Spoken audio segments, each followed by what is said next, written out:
As we approach the end of the year, it is a great time to reflect on how much progress our country has made under President Trump's bold leadership. Given the complete mess that President Trump inherited from Joe Biden and radical left Democrats in Congress, what this administration has accomplished since January 20th has been nothing short of remarkable. While most politicians promise big on the campaign trail and break those promises once they get into office, President Trump promised big and has delivered even bigger. On the economic front, after inheriting the worst inflation crisis in over 4 decades, President Trump's pro-growth policies are making tremendous progress to make America affordable again. Under the painful Biden years, inflation reached a record high 9% and devoured Americans' purchasing power. In President Trump's term thus far, inflation has dropped to an average of just 2.7%, marking critical progress. The Trump administration is working hard every single day to bring down the cost of living through bigger paychecks and lower prices.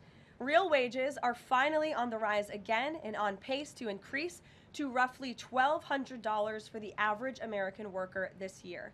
To put that into perspective, real wages declined by almost $3,000 under the Biden administration.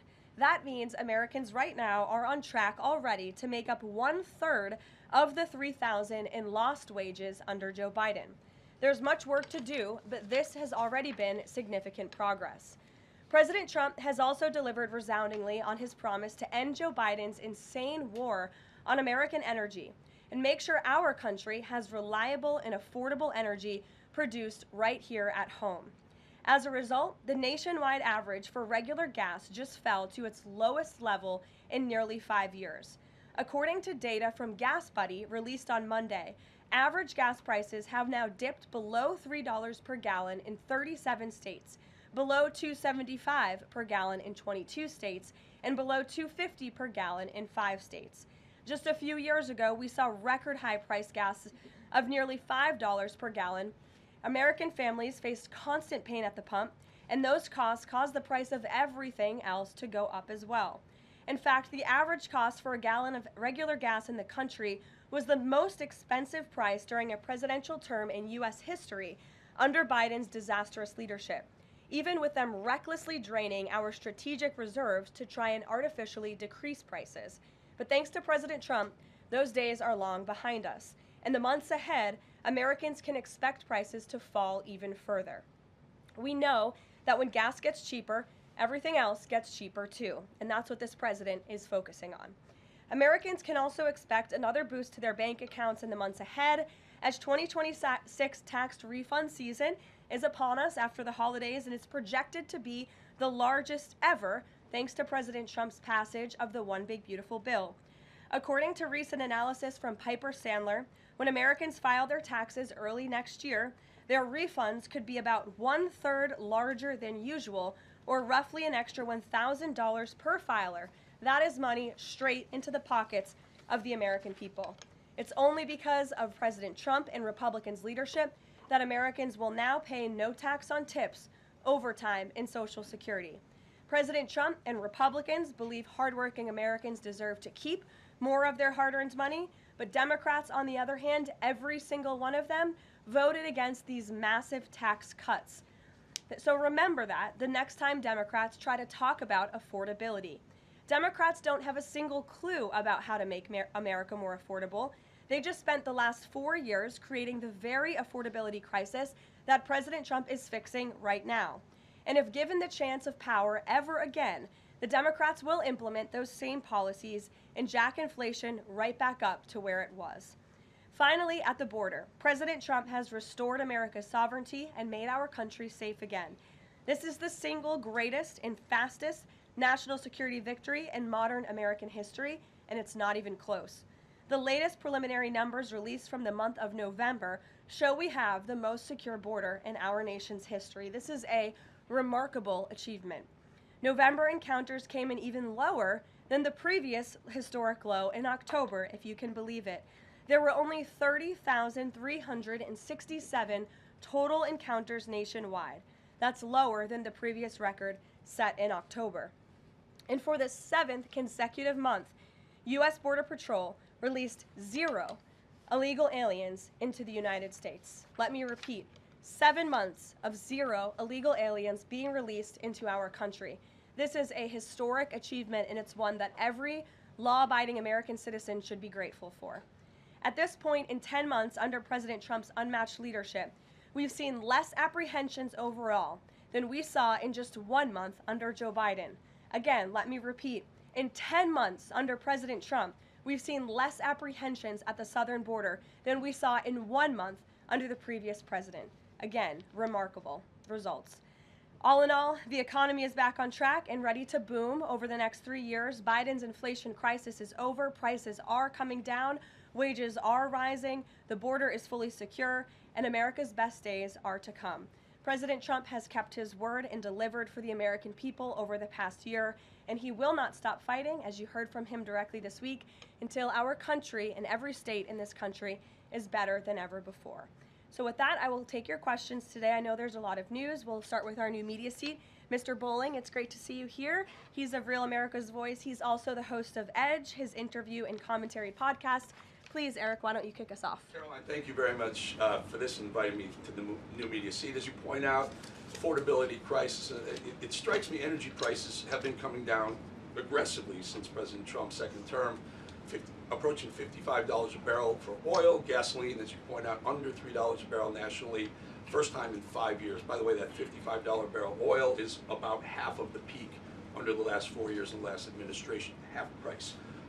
Wholesale prices come down, yet affordability crisis, a lot of the folks in this room, a lot of legacy media, some of the people in the front row, seem to want to call this an affordability crisis right now, forgetting the fact that over the last 4 years prior, we hit 9% inflation, wages, as you point out, were stagnant at best, sometimes had dipped. That's a real affordability crisis there, but they weren't really calling it that then. You point out how President Trump is changing the affordability in America, but how will he ensure that the legacy media doesn't flip the script and change it so that they're using affordability as their word, their idea, versus what the American people who know much better? Yeah, well, it's a great question, Eric, and it's a point of frustration for the president and for myself. I will say that's part of the reason I just kicked off this briefing today, setting the record straight with facts about the economic mess that the president inherited from his predecessor, Joe Biden. And he's focused on digging our country and our economy out of that hole every day. Things are getting better, and they will continue to. And President Trump understands better than any politician in this city the pain that the American consumer has been feeling for years now because of the last administration's policies. You heard him in the great Commonwealth of Pennsylvania this past week campaigning and talking to these voters, saying, I was elected to fix this problem, and I am fixing it. Don't forget who created it, and that's the Democrats. And I think when you hear the president talk about affordability, he's saying the Democrats are the greatest con artists in history because they are now trying to claim ownership of an issue that they created. And every data point and every economic metric does in fact show that the economy is improving. And so I do wish more people would report on those facts. I do wish that more people would remind the American public how we got here and why. It does not mean this president is discarding the feelings of the American people. He gets it better than anyone, which is why his entire administration has been focused on the issue of the economy and energy prices since day one. If I may Sure. follow up, it's reported that around 10,000 commercial driver's license operators have been pulled by your transportation secretary department. Will the president apply that same metric? For the reason was the operators weren't speaking or reading English to a level that was safely, people thought they would safely be able to operate trucks on our roadways. It's estimated in California around 40% of Uber drivers, Uber and Lyft drivers, don't speak English proficiently, and the number's 45% in Minnesota. Will this same rule or metric apply to the gig economy like Uber and Lyft? So I don't have any announcements on further regulations, if you will, from the Department of Transportation with respect to this issue. However, I will just reiterate the Trump administration's position is that truck drivers, particularly those driving big rigs on our nation's road and highways, who have a great responsibility to keep the American public and their fellow citizens safe, should be speaking English and should have an ability to read English proficiently. I think that's a very common sense policy to have. And we've unfortunately seen, and the Department of Transportation has uncovered and is actively working to fix these state-sponsored commercial trucking driver licenses, which were going to people who are not qualified to be driving these massive trucks on American roads, and they're endangering the lives of our fellow citizens. We've unfortunately seen many vehicle accidents across the country where people have lost their lives because of drivers that were just simply unqualified to be driving these trucks. So I know this is something DOT and Secretary Duffy take very seriously. Peter. Thank you, Caroline. Based on the way that things stand right now, is Operation Southern Spear about drugs or is it about oil? What I will tell you, Peter, is that the Trump administration is focused on doing many things in the Western Hemisphere. The president has taken a new approach that has not been taken by any administration for quite some time to actually focus on what's going on in our own backyard.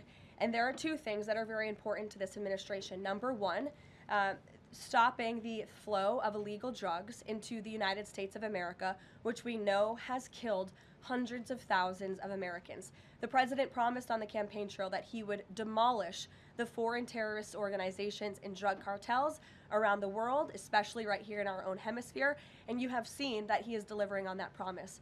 With respect to the oil and what happened yesterday, the Department of Justice requested and was approved for a warrant to seize a vessel because it's a sanctioned shadow vessel known for carrying black market sanctioned oil to the IRGC, which you know is a sanctioned entity. So the president is committed to stopping the illegal flow of drugs into our country. He's also fully committed to effectuating this administration's sanction policy, and that's what you saw and the world saw take place yesterday. And because he said the president is trying to do a lot of things at once, he talks a lot about how he thinks the way to bring down prices for everything would be to bring down the cost of energy. Would he use this seized Venezuelan oil to try to help Americans with affordability here in the United States? Well, what I can tell you right now, the vessel has been seized, as you know. And the Department of Justice did that in conjunction with the Coast Guard and the Department of War. The vessel is currently undergoing a forfeiture process right now.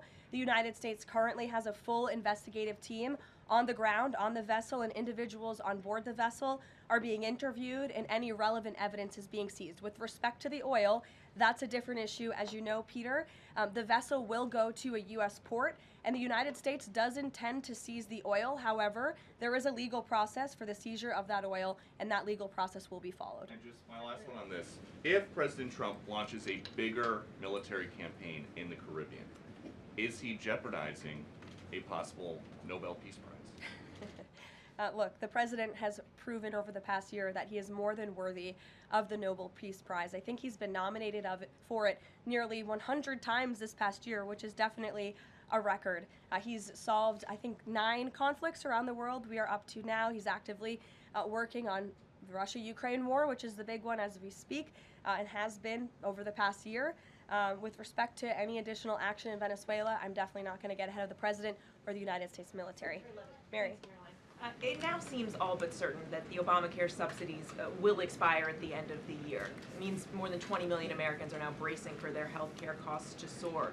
Is the president prepared to let this happen, or is he going to step in? The president is prepared to take action on health care, and he wants Republicans on the Hill to do the same. As you have seen, Senate Republicans put forth their own legislation earlier this week. As for the subsidies that are set to expire, I would like to remind you and everybody at home why this is on the brink of happening. Democrats wrote Obamacare. They passed it without a single Republican vote, and then they ballooned it with these expensive COVID subsidies that completely distorted the health insurance market. And then they doubled down, extending those subsidies and setting their own expiration date right now in 2025, which the administration is obviously well aware of, and we are working, the president is working with his healthcare policy team here at the White House, as well as Republicans on Capitol Hill, to find a solution. You said he's working to find a solution. He wants to see a solution to lower healthcare costs. He does. But these subsidies are expiring at the end of the year. So what is the plan, and what is he going to do to put this in place in the next 2-3 weeks? You'll hear more from the president and from the White House on that very soon. As for wanting a solution to lower healthcare costs, I'm glad you said it, because the president is doing just that. He has made unprecedented progress towards lowering healthcare costs in this country, and drug prices. He's secured numerous most favored nation drug price deals with many more to come. As you know, the One Big Beautiful Bill, the working family tax cut, significantly expanded access to health savings accounts for those on Obamacare. Again, a Democrat written program and approved program, which has led to higher healthcare costs in this country. So it goes back to the issue of affordability. Democrats are now pretending they want a solution to this issue, but they created the problem. The president and Republicans are currently coming up with creative solutions and ideas to lower healthcare costs for the American people, and you'll continue to hear more from them on that. Before these subsidies expire? I just said you're going to continue to hear more from the president and Republicans on this issue, I'm sure. Sure, Bloomberg, go ahead. Hi, thanks, Caroline. The president said he was going to be holding a call with the leaders of Thailand and Cambodia. Have those calls taken place? Is there a readout you can share? The president has not yet engaged in those calls, and when he does, I'm sure you'll hear from him directly, as you always do, after foreign leader calls or from somebody here at the White House. I do know, with respect to the conflict in the peace deal in Thailand and Cambodia and some of the conflicts you've seen arise, reports of that in the press over the past couple of days. The president addressed it in Pennsylvania. The administration is obviously tracking this at the highest levels and is very much engaged. I spoke with Secretary Rubio about it this morning. And will senior U.S. officials be meeting Saturday with European and Ukrainian officials to discuss the peace plan? Look, the United States and the Trump administration continues to be very much engaged in trying to bring the Russia-Ukraine war to an end. The president had a call with Europeans yesterday. His special envoy Witkoff and his team continue to talk with both sides literally as we speak. If there is a real chance of signing a peace agreement, if we feel like those meetings are worthy of someone on the United States' time this weekend, then we will send a representative. It's still up in the air whether we believe real peace can be accomplished and we can truly move the ball forward. The president is extremely frustrated with both sides of this war, and he's sick of meetings just for the sake of meeting. He doesn't want any more talk. He wants action. He wants this war to come to an end. And the administration has spent more than 30 hours, just in the past couple of weeks, meeting with the Russians and the Ukrainians and the Europeans and speaking with them as well. So we'll see about the meetings this weekend, and stay tuned. President read President Zelensky's latest proposal that was sent over yesterday. He's aware of it, yes. Ed. Thanks, Caroline. So the Fed chairman, the president says that he's interviewing candidates. So I just want to be clear. So the pick has not been locked in. And could we get an announcement before Christmas? I know every business outlet in the world is just chomping at the bit for a scoop or something on this Fed chair announcement. I'm not going to get ahead of the president. I know there's been a lot of reports about potential meetings this week with potential candidates. Look, as always, this is a decision the president himself is going to make. And I know there's a lot of reporting out there from anonymous sources who claim to know something. I would wait and see what the president himself does and announces, and I certainly won't be the one to get ahead of him on that. On the economy, can I ask you about it? Michael, go ahead. On the next Fed chair, does the president have an expectation that his pick will lower interest rates next year to his liking?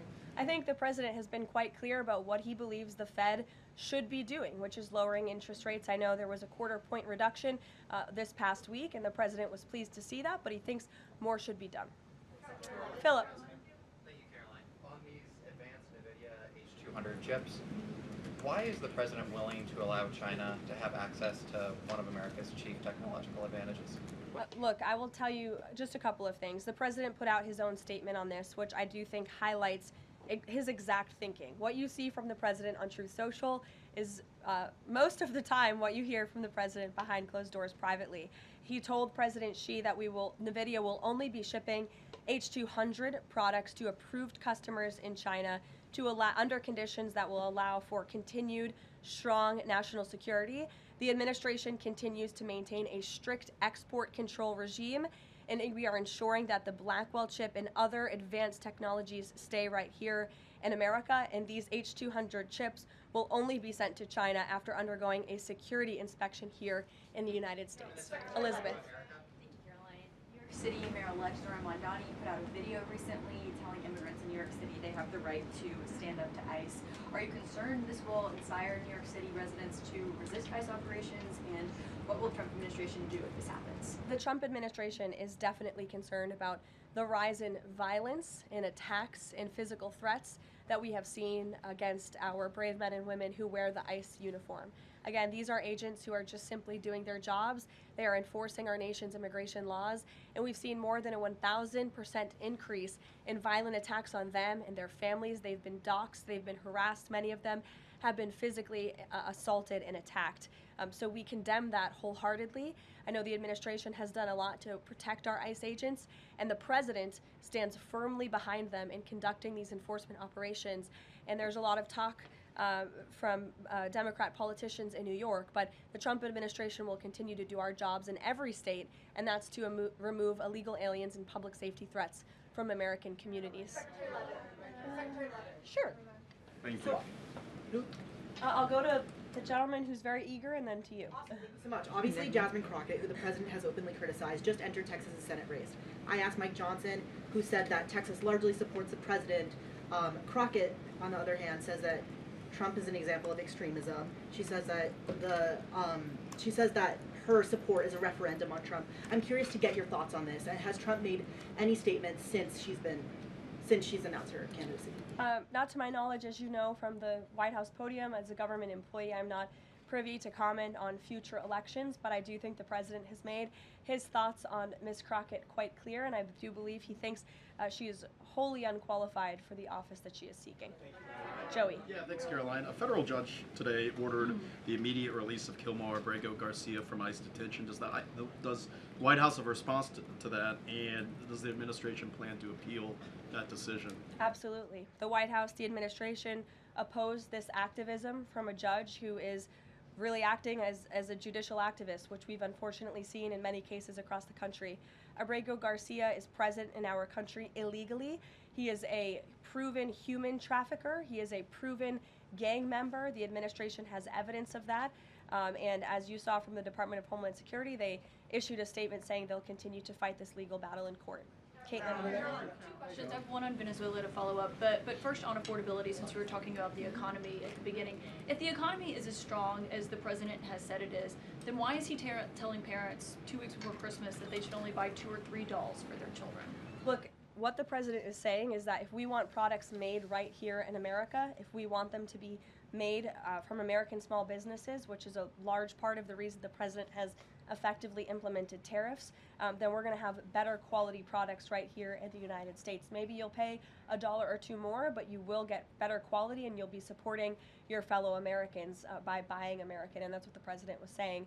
Again, with respect to affordability, every economic metric, Caitlin, and I wish you would report more on it, does in fact show that the economy is getting better and brighter than where it was under the previous administration. I will repeat, inflation as measured by the overall CPI has slowed to an average 2.5% pace. Real wages are increasing, roughly $1,200 for the average worker. Gas prices are down in almost every single state across the country. Again, in 22 states, it's below $2.75. You look at the tax cuts, those are going to go into effect next year. So the best is yet to come.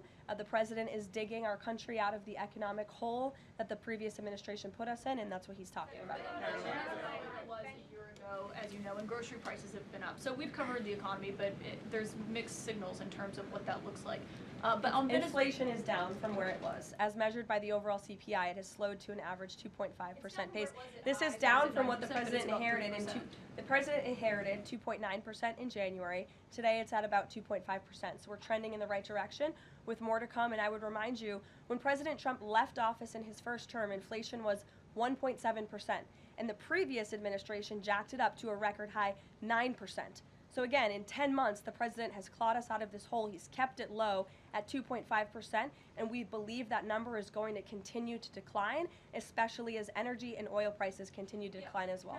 It wasn't high under Biden. They're just saying it's not. Well, nobody reported on it being high under Biden. My predecessor was standing at this podium, but now you want to ask me a lot of questions about it, which I'm happy to answer. But I will just add, there's a lot more scrutiny on this issue from this press corps than there was. Well, in the previous administration said that too. My predecessor stood up at this podium and she said inflation doesn't exist. She said the border was secure, and people like you just took her at her word, and those were two utter lies. Everything I'm telling you is the truth, backed by real factual data, and you just don't want to report on it because you want to push untrue narratives about the president. Go ahead. I'm not going to take your follow-up. Go ahead. Does the White House Is the White House optimistic about the upcoming redistricting vote in Indiana and what happens if it fails? We'll see how the vote plays out. That's a political matter and frankly a legal one, and I won't comment on it here. Brian. Thank you, Caroline. I'm going to go back to the Fed. I have two topics I just want to address with you. The first one on the Fed. The president did say yesterday that he was meeting with Kevin Warsh. This is your favorite story in the world, Brian. It is our favorite story. The president said yesterday he was meeting with Kevin Warsh to talk about the Fed chair, interview for a Fed chair role. Can you just say how that interview went with him? I won't comment on private meetings without the president's approval to do so. And the second thing is on the Netflix Warner Brothers deal. The president did address this also yesterday. He said that he believes that the sale of CNN should be attached to that deal with Netflix or with Paramount if anything happens down the road with them. Can you just explain what the president's planning to do going forward to continue to make that case similar to what he made yesterday? Well, I think the president's comments yesterday about the sale of CNN and new leadership is evidenced by my exchange with the CNN reporter in this room. Their viewership has gone down, their ratings has declined, and I think the president rightfully believes that network would benefit from new ownership. With respect to this deal, he has great respect for both companies who are bidding against one another, and I won't weigh in any further than that. In the back, go ahead. Thank you. I wasn't calling on either of you, but I'll take both your questions and then to you. Go ahead. I have two questions. One is South Korea, one on the Japan. First question, the recent U.S.-South Korea trade fact sheet made no mention of agricultural product. Does the United States want to completely open its rice and beef market to South Korea? And second question on Japan. China is using its military power to surround Okinawa, Japan. Is the United States concerned about the military conflict between China and Japan? And what action will the United States take? Okay. To your first question on South Korean beef exports to South Korea, I will check with our trade team and we will get you an answer on that. To your second question with respect to Japan and China, the president has a phenomenal relationship with the new Prime Minister of Japan, as you know. He was pleased to meet her when we went to Asia a couple of months ago, and they have spoken a few times since. They continue to be engaged with one another, and Japan is a great ally of the United States, as evidenced by their personal relationship and our continued trade relations with Japan. With respect to China, the president also has a good working relationship with President Xi, which he believes is a good thing for our country, and he believes that the United States should be in a position to have a good working relationship with China while maintaining our very strong alliance with Japan. Go ahead. Yesterday, President Trump was speaking about drug production in Colombia. He said that the president of Colombia better wise up or he's gonna be next. What was he meaning exactly? And the other thing is that President Gustavo Petro of Colombia responded to that statement by issuing a formal invitation to President Trump to go to Colombia and to see firsthand how the authorities in Colombia are fighting against drugs. Do you think that President Trump would consider that? Well, that's very interesting. I hadn't heard the news about that invitation. I will let the president speak directly to it on whether or not that's something he would entertain. But as for his comments yesterday towards President Petro, he has been saying some very alarming and frankly insulting things towards the United States of America, and the president doesn't like it. Yes, in the blue. Caroline? Yes, go ahead. Thank you. The president's been spotted out and about a number of times with bandages on his hands. Could you please explain what that is about? Secondly, he noted on Truth Social the other day that he had aced 3 cognitive tests. Could you please clarify when those tests took place? I can do that at a later date. I obviously don't have that in front of me. The president has spoken about that quite extensively throughout the years. As for the bandages on the hand, we've also given you an explanation for that in the past. The president is literally constantly shaking hands. The Oval Office is like Grand Central Terminal. He is meeting with more people than any of you even know about on a daily basis. He's also on a daily aspirin regimen, which is something his physical examinations has said in the past as well, which can contribute to that bruising that you see. Sure. Thank you, Caroline. Back to that oil tanker, just wanted to know, was this a one-off, or is it safe to say the administration is taking a more active look at the oil industry in Venezuela, whether targeting other oil ships or perhaps Venezuelan oil production facilities in Venezuela?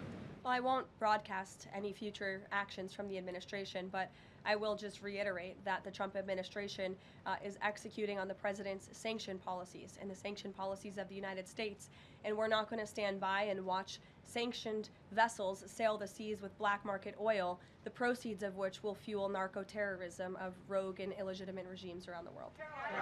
Andrew? Thank you, Caroline. Two for you. First, when the president announced the farm relief program the other day, Secretary Rollins afterwards, right out there, told us that the program would be paid for by the Commodity Credit Corporation, an existing program. The president keeps saying that it's being paid for by tariff revenue. Why does he keep saying that if the secretary who's running the program says that's not the case? And also about his doll comments from the other night. The president's a billionaire. He's probably the wealthiest person to ever serve as president. Is it a good look for him to be telling parents, oh, you should only buy, 2 or 3 dolls for your kids, when he's one of the wealthiest people in the country running the government? Do you think the people in that room in Pennsylvania who the president was speaking to don't know the president's a billionaire? I think that's a very well-established fact. And actually, I think it's one of the many reasons they reelected him back to this office, because he's a businessman who understands the economy and knows how to fix it. And he's doing it right now just like he did in his first term. Sure, go ahead. To the gentleman behind you, Andrew, yes, go ahead. Go ahead. Thank you, Caroline. On Gaza, we heard the president say yesterday that the Board of Peace members are going to be announced early next year. What is the administration doing to move the parties in the region closer toward phase 2 of his peace plan for Gaza? Sure. Well, first of all, I would be remiss if I didn't highlight what a success it is that 10 months into the president's administration, you're asking me about a peace plan in Gaza, because that's a legitimate reality on the ground right now in the region. And it's only because of this president's leadership that that was able to take place, that all the living hostages were returned. All but one body of the deceased hostages has been returned, and we're still, of course, working on the last one. As for this next phase of the peace process, there is a lot of quiet planning that's going on behind the scenes right now for phase 2 of the peace deal. And when the United States is ready to make those announcements public on the Board of Peace, the ISF, and the Palestinian technocratic government, we will be making those announcements at the appropriate time. But the reason that, the negotiators and the teams on the ground have been rather quiet about this is because I spoke with them this morning. They are trying to be deliberate and thoughtful about this. Peace in Gaza, in the Palestinian Strip, is something, the Gaza Strip rather, is something that people have been trying to accomplish for 70 years. So, this is a complex problem, and this administration wants to be very thoughtful about it, and we want to ensure an enduring and lasting peace. And when those announcements are ready, they will be made. Sure. Thank you. There have been reports that Vladimir Putin called Maduro today to reaffirm his support. I wanted to ask if it is concerning to the president that Putin has given such a warm embrace to Maduro.